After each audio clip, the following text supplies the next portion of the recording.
The Abbasids, Black Banners, Golden Ages, and Betrayal. It began with blood. In the shadows of the fallen Umayyad Empire, a storm was rising. In distant Khorasan, mysterious men carried black banners and whispered of justice. They spoke of the House of Abbas, descendants of the Prophet Muhammad, Treachery's uncle, and promised to avenge the blood of the Prophet as family. The people listened. The world trembled. In 750 CE, the Abbasids unleashed a revolution. The mighty Umayyads, rulers of a vast empire, were swept away in a sea of rebellion. One by one, the princes were hunted down and killed. The Abbasids took the throne, and the Age of Gold began. But their rise was just the beginning. They moved the capital to a place that didn't even exist yet, a place they would build from scratch. A round city, guarded by walls, fed by rivers, and crowned with knowledge. They called it Baghdad, and Baghdad would become the jewel of the world. Under the Abbasids, the Islamic world exploded with brilliance. This was not just a dynasty. It was a civilization. Mathematics, astronomy, medicine, chemistry, poetry, philosophy.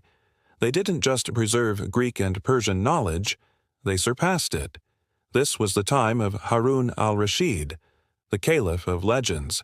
He sent gifts to Charlemagne in Europe and ruled from a palace glittering with gold. It was said that in Baghdad the streets were lit at night and the air was filled with music, scholars, and debate. This was the time of the House of Wisdom, where minds from across the world gathered to translate and create knowledge that would shape humanity forever. But the Abbasid story is also a tale of shadows. Power poisoned the dynasty from within. Brothers murdered brothers for the throne. Caliphs became prisoners of their own palace guards. The empire fractured into rival sultanates, kingdoms, and warlords. And all the while, the caliph's authority grew weaker. Then came the most shocking blow of all. In 1258 CE, the unthinkable happened. The Mongols, led by Hulagu Khan, rode into Baghdad. In one of history's most brutal sackings, they burned the libraries, slaughtered the people, and ended the Abbasid Golden Age in blood and fire. The rivers of Baghdad turned black with ink and red with blood. But even then, the Abbasids were not finished. A single Abbasid prince escaped to Cairo, where a symbolic caliphate continued under Mamluk protection, like a flickering candle in the dark.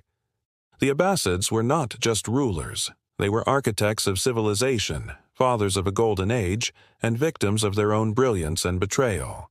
They rose with black banners and built a world of light. And when they fell, the world remembered their fire.